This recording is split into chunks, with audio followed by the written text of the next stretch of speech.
Hi everyone, how you doing? So the other day I did a video showing my DVD haul, and one of the movies I showed was this one, American Outlaws, and none of you seemed to recognise it, and I hadn't been familiar with it also. But yes, it's true. Colin Farrell played Jesse James in a Western that came out in 2001. So yeah, I was not aware of this film before. Interestingly, this came at the start of Colin Farrell's career. Now, definitely I was aware of the film that he made, Tigerland, with Joel Schumacher, which came out around that same time. That one I remember renting from Blockbuster. Great performance he gave in that film. But I'm not sure American Outlaws ever got a release in the UK, and certainly it seems that its theatrical release in the US didn't go down too well. It definitely got a critical mauling, and perhaps it was a film that just wasn't really for audiences at that time.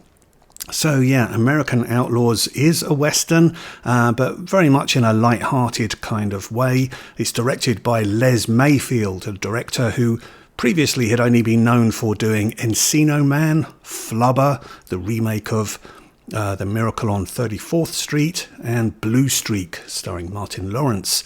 So yeah, maybe not a director that you'd associate with Westerns.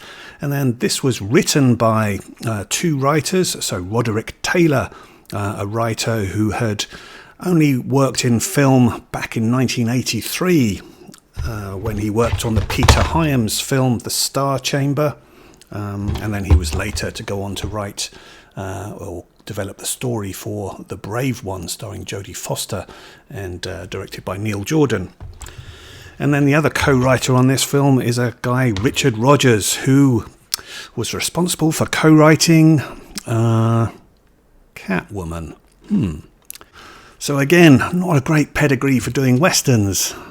But nonetheless, we have a starry cast here. So we've got a very young Colin Farrell at the beginning of his career, Scott Caan, the son of James Caan, Ali Larter is in this, and then as well we've got Timothy Dalton, Harris Yulin, Kathy Bates and Will McCormack. So it is a Western that tells of Jesse and Frank James getting together with the younger brothers and then becoming outlaws and going against the railroad, who are threatening to make their way through Missouri and take over people's farmland. But absolutely, this film is not concerned at all with any kind of historical accuracy or authenticity, and it's mostly here just for pure entertainment purposes.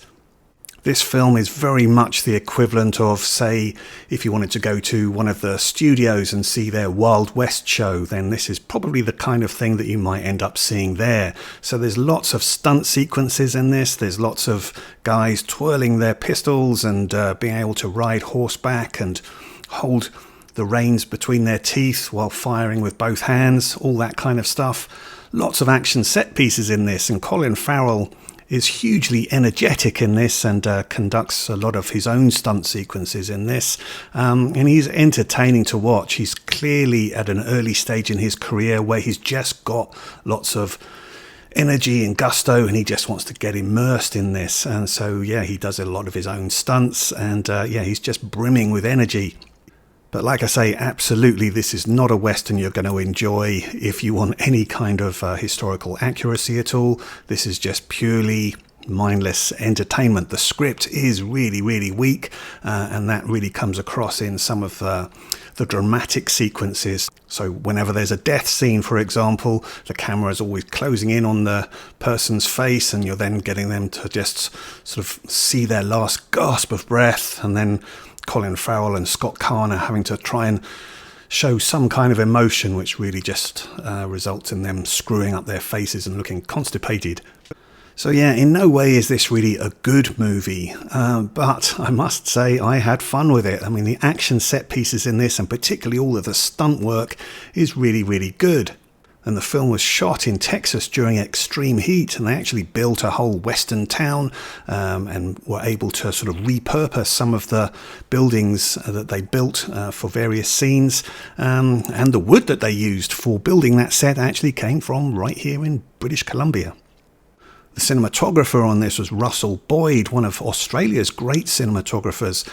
He worked on films such as Gallipoli, The Man from Hong Kong, Picnic at Hanging Rock, The Last Wave, the Crocodile Dundee movies. And then, right after doing this movie, American Outlaws, he went on to work with Peter Weir again in Master and Commander, The Far Side of the World. But this film was definitely made with a youth market in mind, and director Les Mayfield acknowledges that straight away on the extra features that are on this. He quickly references Young Guns, and so, yeah, I think he just wanted a young cast who could bring lots of energy, forget about the historical accuracy, just play around with the myths and have fun with it. That was very much his kind of motto with this, I think. So as well as Colin Farrell, we've got Scott Caan and Ali Larter. They had both been in Varsity Blues just before this. And then Gabriel Markt plays Frank James, and he went on to have a lot of success in the TV series Suits. And as I mentioned, the supporting cast includes Timothy Dalton. He plays the Scotsman Pinkerton, who is there to track down the outlaws. Harris Yulin is the head of the railroad, and actually Harris Yulin, great character actor. I really liked him when he played Wyatt Earp in Frank Perry's film Doc. So yeah, good to see him in this. And then Kathy Bates is here in a supporting role as the James's mother, and she has a really embarrassing death sequence in this, really awful.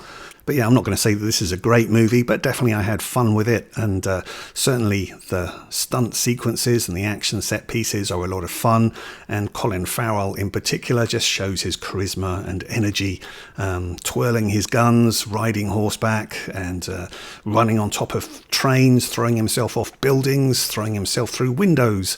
So ultimately, yeah, if you're a Western movie that wants something authentic and feels real, then stay away from this film. You will not enjoy it. But yeah, if you can overlook the pretty cringeworthy dialogue and the hammy acting at times, this does have a fair bit of fun to offer. So yeah, I had fun with it. It was okay. Okay, so that was American Outlaws. Now, based on my previous haul video, it doesn't seem that any of you had seen it, but if you have, then yeah, let me know your comments below. And please do join me again for some more videos. Like, subscribe, all that good stuff. Hope to see you again. All the best. Bye.